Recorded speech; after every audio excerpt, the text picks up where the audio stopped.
Hello and welcome, mystic, artist, scientist, children. I like to think that we are a composite of all of those things as human beings. There's a saying from Terentius, also known as Terence, a Roman playwright during the time of the Empire, who has this famed saying, Homo sum humani nihil a me alienum puto. And that's a Latin quote translated in English means I am man and nothing human is alien to me. And I first read that a couple of years ago. I haven't really been much of a reader until only recently. And when I first read it, I interpreted it as this is the thought of a person who believes that he has experienced something exceptional or has experienced much more than most other people, and thus he has seen it all, if you will, and he doesn't believe that he can see anything really new. He's seen the big thing, or something like that, which basically spoke for all other things. And in a sense, that coincides with what later I began to understand that quotation as a consequence of seeing how other people interpreted it online. And I really only saw one response on a Quora forum, I think, and the person said that just the simple moment of recognition of one's humanity, that one is a human being and thus one is basically riding on the shoulders of this ubiquitous human spirit that is universal. Every human being partakes in this same human spirit, and thus this moment of recognition of one's belonging to humanity is the moment that from then on, every time you see any other human being doing anything at all, or the products of humanity, all of that is equally intrinsic to you yourself. You share those same instincts and impulses and tendencies and notions, all of these possibilities in oneself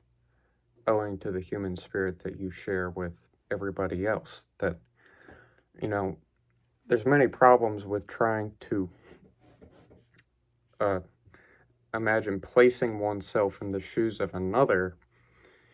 It gets you into the question of what is self, and that is basically the most mysterious thing one could ever ask. But just supposing that we could do such a thing and place ourselves fully in another's shoes, another situation and context, according to this saying, homo sum, it would mean something like if we ourselves were in the situation of another human that we see, we would be doing just what they're doing, and we share that same provenance and belonging to nature, the world, the whole cosmos, the universe, the whole thing. And none of those began with man. We came long after their beginning. And I think it's so crucial, and I think it's not done enough for us to reflect on the simple fact that life did not begin with us, and also that we did not create ourselves at all, that the whole human organism, and I mean, I use that very loosely. Usually, upon hearing that word, people would probably think just the physical body stuff, and I think that the skeleton and the muscles, the skin, the hair, that's certainly man, but that there's also, Carl Jung likes to talk sometimes about levels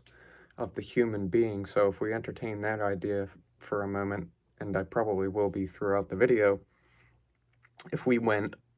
quote unquote, up a level, we would arrive at the mental side of man, what Jung himself would call inner man, the spiritual side, the invisible, and then up yet another level, and this is what I ultimately want to get to, is that there's a kind of presiding awareness or observation that is behind, at the back of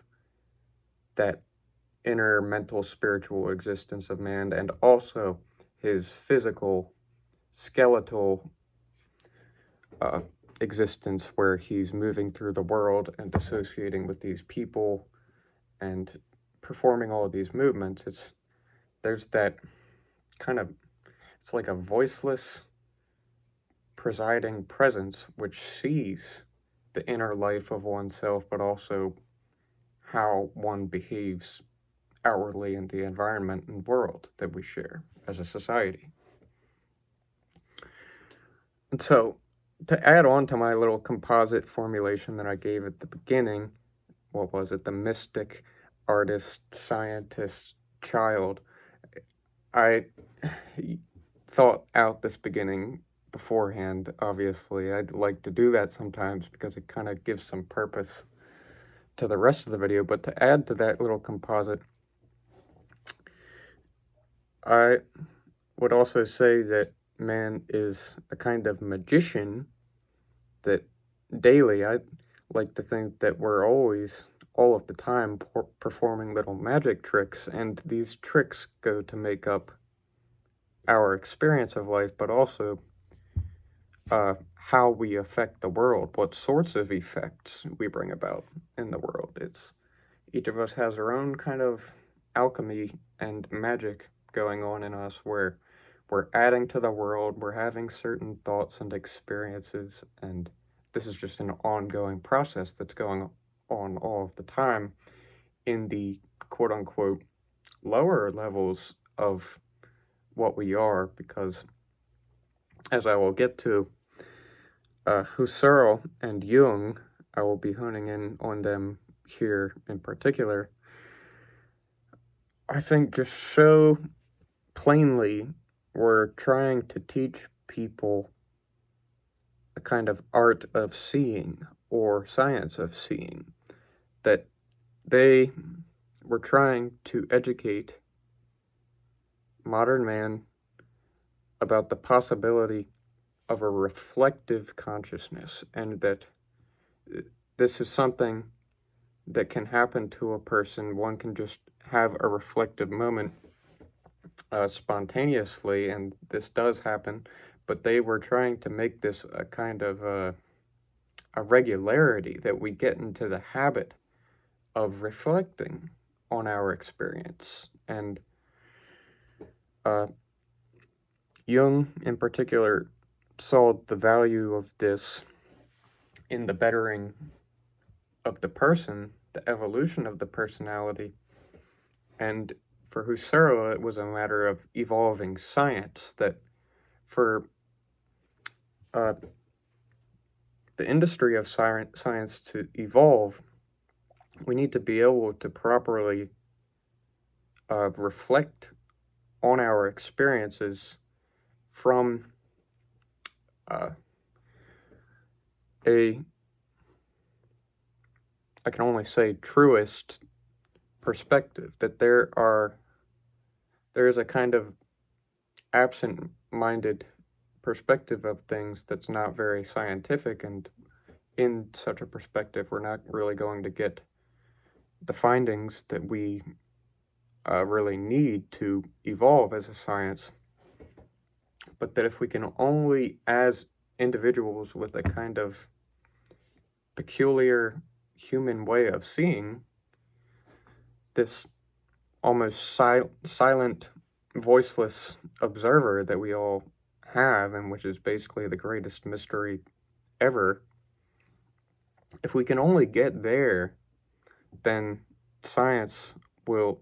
better itself at an ever more rapid pace, and because we're looking at things properly. I really truly think that both of them that's what they were getting at, is for those who put in the hard labor to read their sometimes abstruse and difficult to understand texts, that these people who do put in the work to these books that are just so thought-provoking when you really dive into them and just read and read again, reread. There's so many new thoughts that come to you out of it, and it's so worth it in the end. That, I mean, just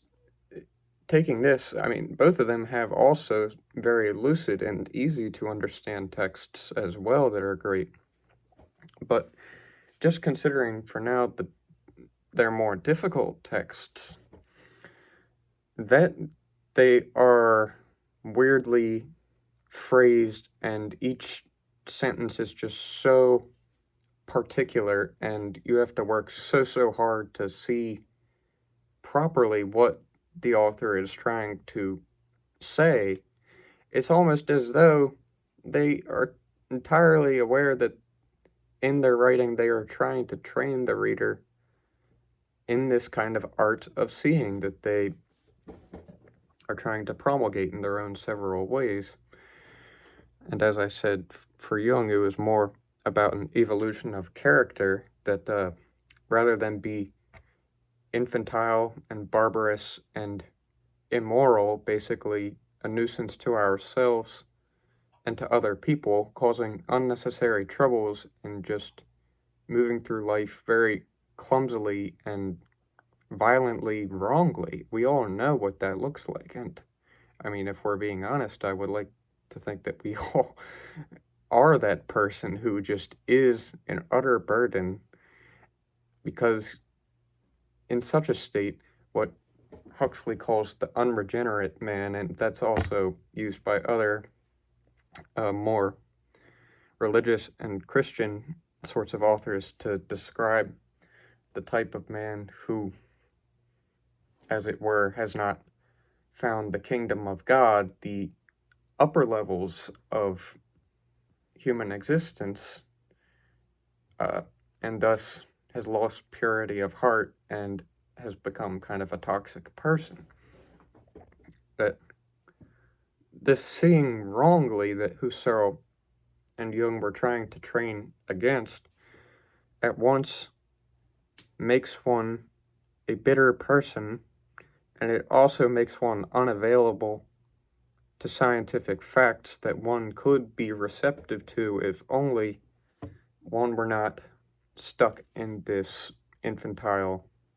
way of seeing things and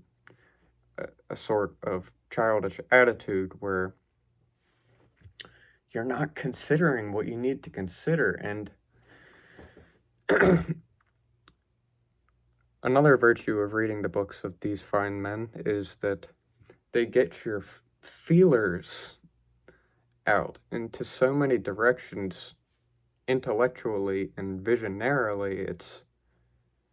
in that they are trying to train you to see in a, if you will, proper scientific way. It's at once making you a better scientist and also a better person as a character, that you can be with yourself in solitude and be at peace and balanced, at ease, and also you can be with other people and you are a rejuvenating presence to them. You are easy to be around and you add to fullness of life. That both in adding to the fullness of life by the betterment of one's character, and also by bettering science, both require, according to Husserl and Jung, that we attain to what, at the very least, is experienced to be a timeless, transcendental perspective of things. And I want to see, can't remember where I have I do have it right here. Jung describes this moment in his commentary on The Secret of the Golden Flower, and he shows with that book how Eastern philosophy of antiquity was veritable depth psychology, very apt in showing people the way to these upper levels of inner human existence. And it was in attaining to these upper levels, which formerly it had been the task of religion to guide people to, that people become better in character. And there's just the only way I can put it is that there are two ways that I see of living, and one is that in which your spirit, your psyche, whatever you want to call that, inner life that you have, it's in poor circulation, and things are not flowing well. You just feel alienated, dismembered, awkward, unconfident, and that will either lead you to remain on your own a lot and be harsh on yourself, or it can lead you to be harsh on other people and to cause unnecessary problems in the world. That does not need to happen. An individual, if he is properly indicated and signified in the right directions, can be brought to see in a completely new way. And I mean, this may sound scary, but indeed, at least this is how I have experienced it, and I have experienced the things that Husserl and Jung talk about in their books. Just this transcendental observation and participation in life, it feels like. But in attaining to this perspective, it's your life really does seem to change. It's not I just want to read the quote because I can't even really get at it without Jung's assistance here. The subjective I live becomes the objective it lives me.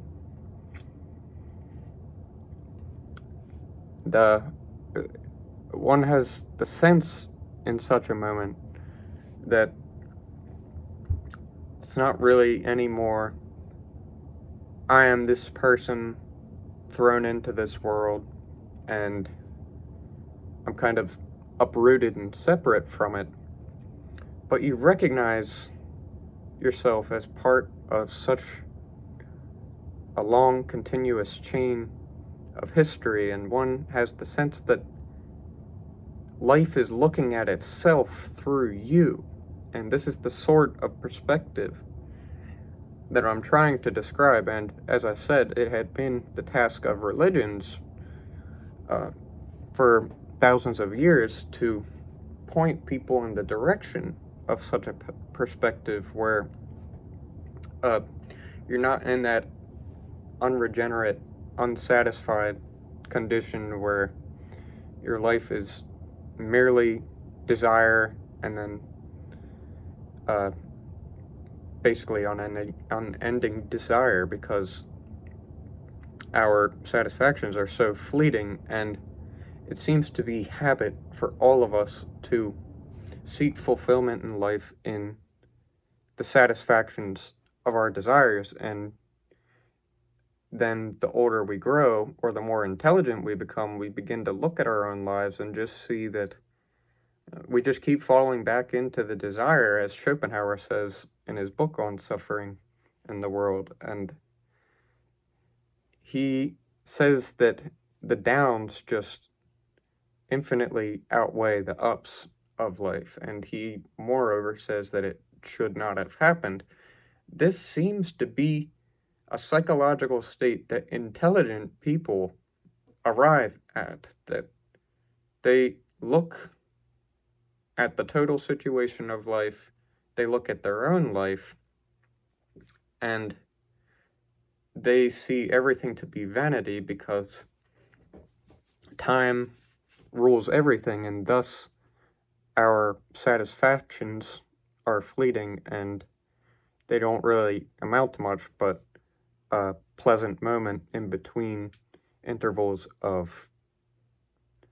just not being satisfied and desiring. And so religions had been able for so long to help people get to that point where they're not seeking satisfaction in the wrong place anymore, but they are situated in this timeless, transcendental sort of perspective. And I just used those words, not because I know that there is such a perspective, but that's because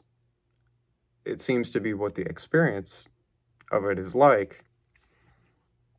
That one is much more pleasant to be around when one has attained to that perspective and is not so down and feeling sorry for oneself and just thinking that nothing is quite good enough and seeking satisfaction in the wrong place. There's a consciousness where life is just perfectly justified as it is, and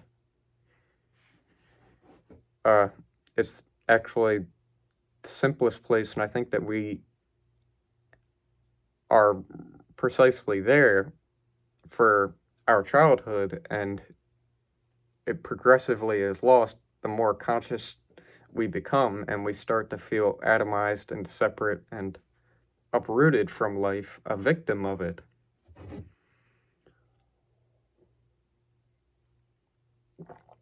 But Jung and a student of him, Edward Edinger, who studied his books for his whole life, Edinger, in an excellent YouTube video, if I can find it, I'll post it in the description to this video, talks about how Jung treats the word religion, deriving from Latin religio, and one definition of it that Edinger gave was it means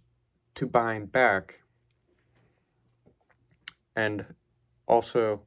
that it means the opposite of neglect, rather the careful consideration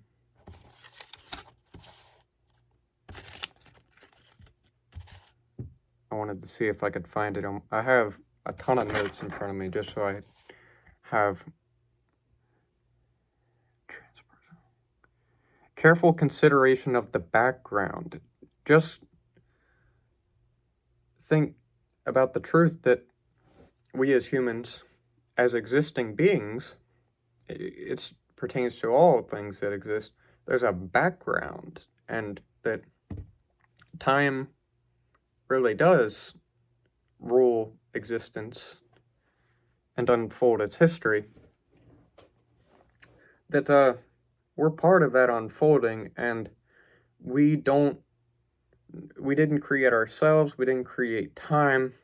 history, the total situation of life. We are so necessarily intertwined with that, whatever it is, and just this binding back to the total situation of life. And there seems to be in the contemplation of the total situation of life much possibility of what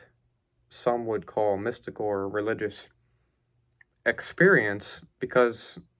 the more you pry into it, it just becomes more and more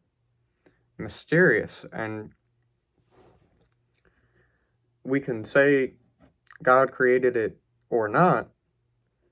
and people answer differently. But whichever you say, just the imagining of, what was the very first stuff that went into this universe that we now see before ourselves? Or what were the very first movements? Were there any agents or spirits or what have you that pushed history and time into being and gave rise to the total situation of life? It's like, what happened? I mean, God did it or he didn't do it. Maybe it was just raw atomic scientific happenings, but where did those scientific atomic happenings come from? How did the first atoms come to be? And how did it explode into all of these just uncountable number of atoms? That just notice how far my own imagination is going here in considering this. That it's, basically a God-given right, I suppose, for each individual human being to ponder, where did it all begin and what was it like at the beginning of time? And just considering that there's any observable happening at all, I think that it is the greatest danger, and it precisely what Jung and Husserl were trying to teach people against, that we as human beings at some point begin to overlook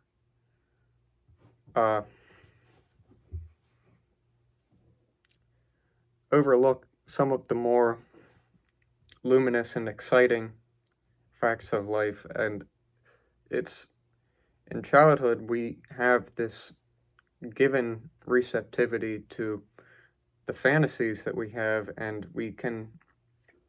really entertain that when we're playing with action figures and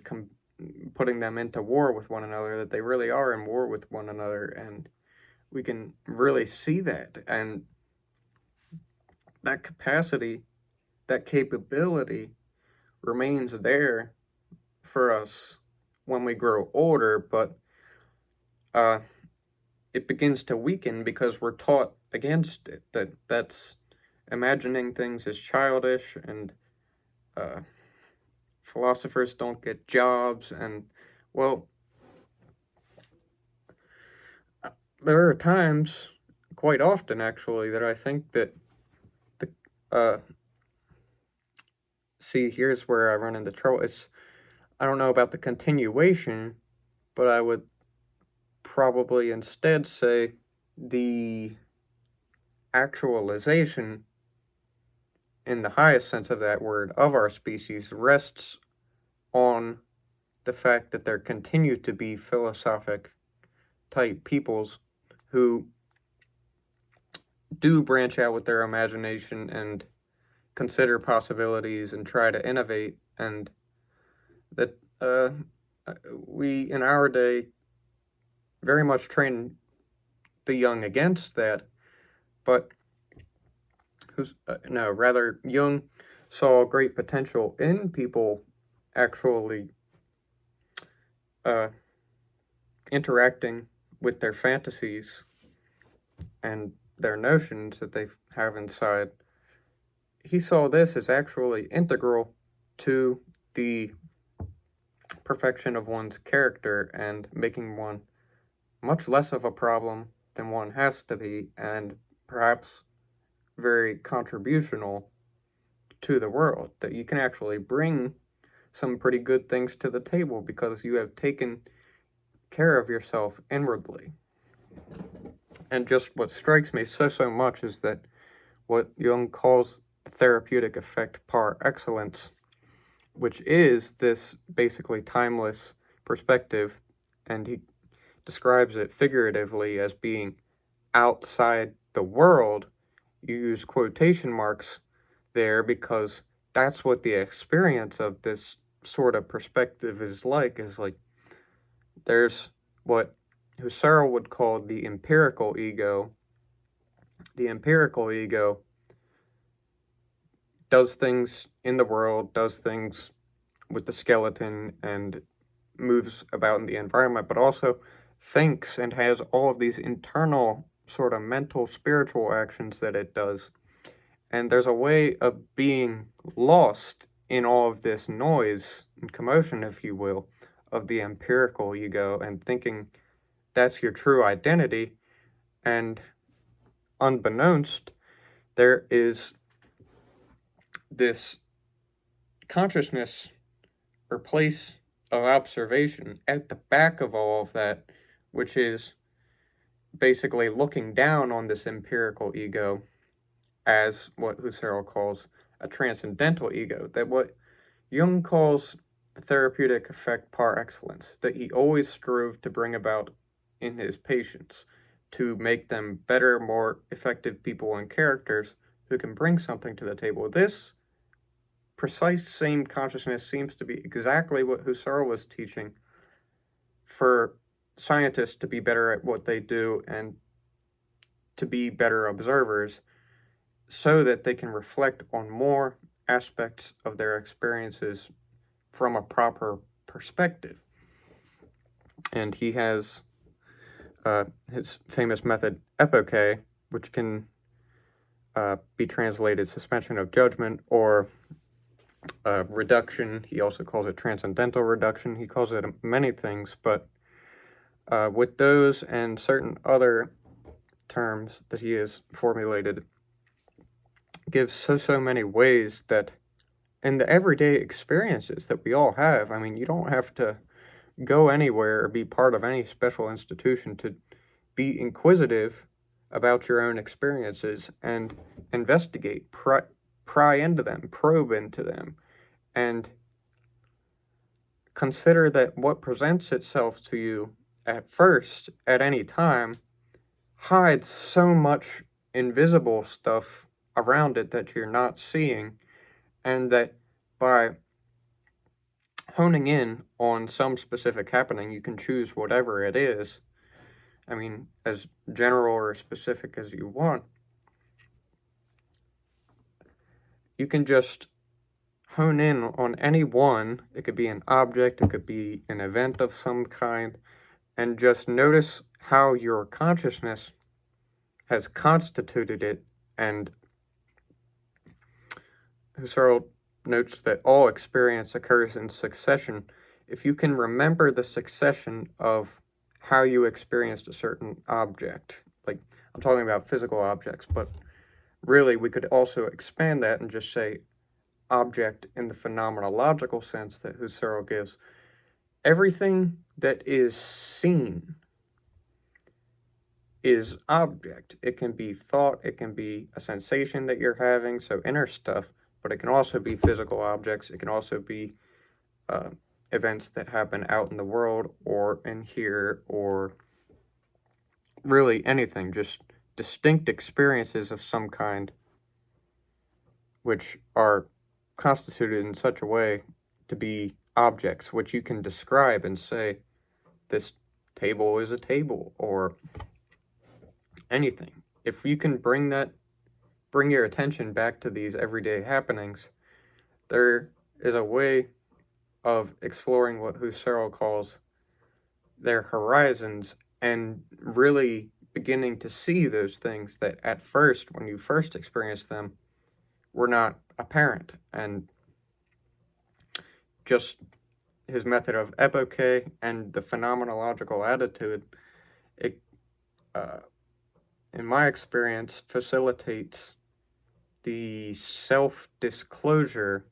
of experience, which is going on for us all the time. We live, and the day just kind of happens in our conscious experience, and we don't decide that. It just does, and we think that's perfectly normal. There's a way of becoming more attentive, I think, to this self-disclosure of experience, and it involves getting to this upper level of oneself from which you can observe yourself. And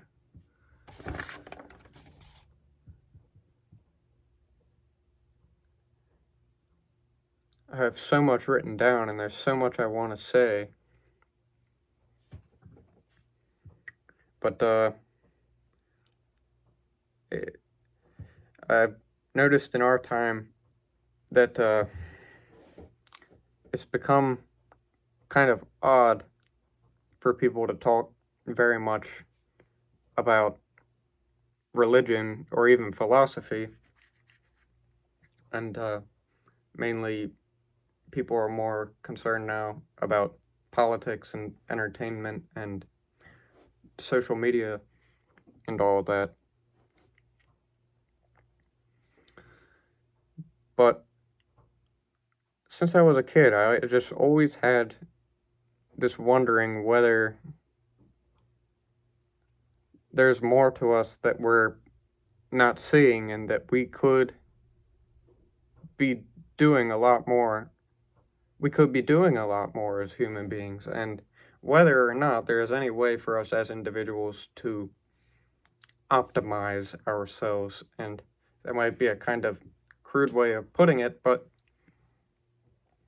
it's something like that. It's not like making oneself this conspicuous and celebrity-like, very noticeable hero or anything, but being the silent hero of the everyday, just the life that you already lead. It doesn't, you don't have to make any special modifications to it, but there is a graceful way, I think, of moving about through all of the situations that come your way. We all experience unexpected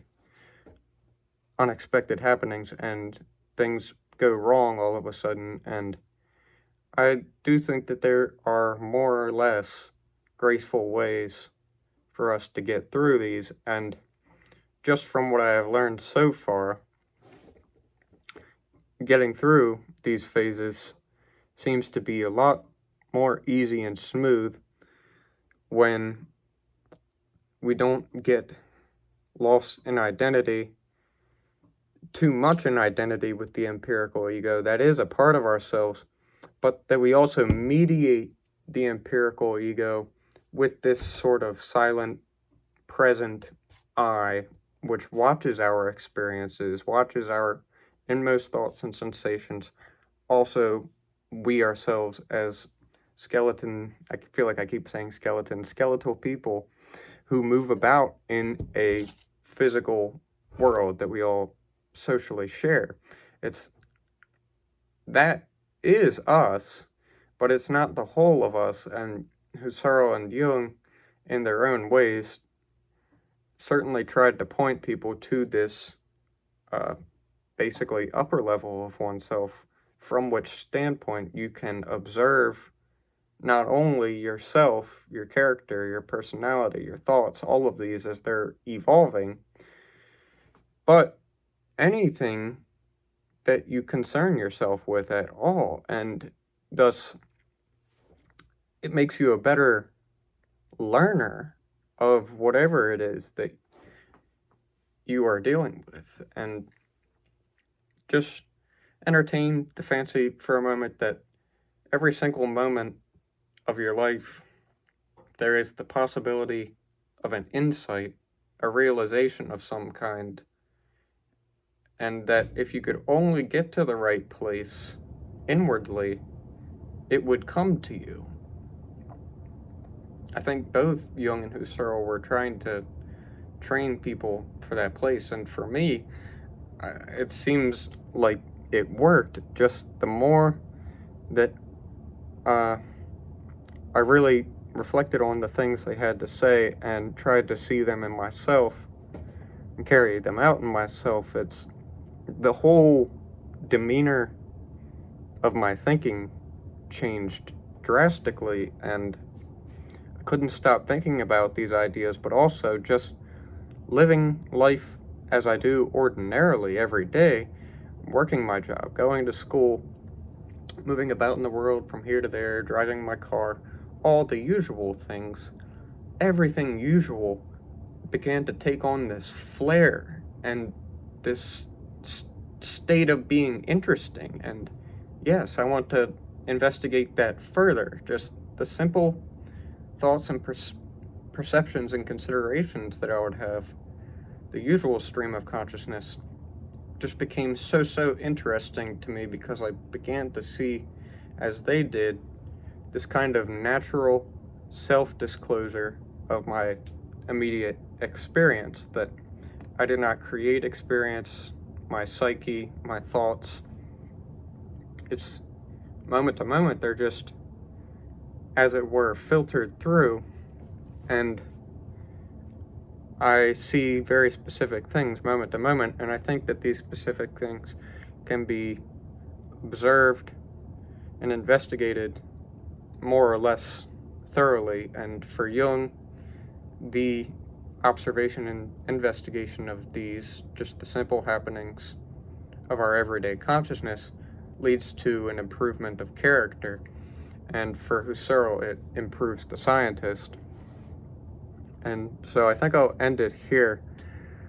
I didn't really get into the more religious and metaphysical stuff that I wanted to, but I got to the main things that I wanted to do, and I'm sure this is just seeing is really the kind of thing that I'm always thinking about and trying to learn how to articulate, and so I'm sure I'll pick up something from this video and another. But I just hope that you got perhaps convinced over the course of this video that maybe you could be seeing things better, that just maybe that's a possibility, and that while each of us just merely by living undergoes our own kind of alchemical development, and we're becoming a person across time, and as conscious beings we seem to have the sense that we're in some way responsible for how that goes. Assuming that's the case, and it's just, we can't really ever conclude just how much we, from the conscious standpoint, are able to direct our own lives in the course of life generally, but just supposing that maybe we have even a little bit of responsibility in, say, how we are and how we end up developing as characters, that such a development would require that we inwardly attain to a way of seeing things, the ordinary things, what we see already, but seeing it from a new perspective, a timeless, a transcendental perspective. And I use those words because the kind of physical body level of existence that I described and the mental inner level are, upon observation, noticed to be ruled by time, and yet the mere fact that we can talk about them and see them seems to suggest that there may potentially be something transhistorical that is outside of history in a sense, in some weird sense, and what the nature of that could possibly be, I don't purport to know. But nevertheless, the mere possibility that we could observe our own lives as they happen simply from a better or worse perspective, i.e. from the unregenerate versus the regenerate, the crude versus the pure, that while the mass of men don't see philosophy to be all that important, I think that we all could profit of the endeavor to become better philosophers on our own, and to facilitate in ourselves the production of a reflective consciousness where we're not simply experiencing life. Everybody experiences life, but maybe perhaps reaching an additional place where we can reflect on the experience that we're having and really bring it into full resolution and appreciate it the best we can.